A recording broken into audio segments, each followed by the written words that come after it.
Ang lulutuin naman natin ngayon ay nilagang baka. Nagpainit muna ako ng tubig sa kaldero at nilagay ko na nga ang paminta at sibuyas. Papakuluan lang natin siya ng 5 minuto. At pagkatapos ng 5 minuto, nilagay ko na nga ang karning baka. Nawala nga ang kulo niya pagkalagay ko ng baka. Naparami kasi ang lagay kong baka. Ang tendency kasi nito, bumaba ang temperature niya ng tubig. Nilagyan ko rin siya ng tanglad. Optional nga lang pala to. At pakuluan na natin siya ng 2 oras. Pagkatapos ng 2 oras, nilagyan ko na rin siya ng mais. Parang bulalo na rin siya, diba? Mas lalo kasi siyang sumasarap pag may mais. Lagyan na rin natin siya ng sili para medyo maanghang. Lagyan na rin natin siya ng vinegar para may asim din siya.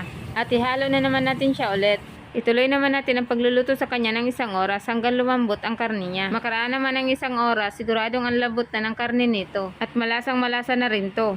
Ilagay na natin ang gulay. Pechay nga palang nilagay ko dyan. Kasi ito ang request sa akin, pechay daw ang ilagay. Pwede rin dito ilagay ang repolyo. Depende kung ano ang gusto nyong gulay. Pagkalagay ko nga ng pechay, tuloy lang natin siyang lutuin hanggang 5 minuto. Sobrang lambot na talaga ng karne niyan kasi 3 oras ko siyang pinakuluan. At ayan, luto na siya. Ihanda na natin siyang iserve. Maraming salamat sa inyong panonood.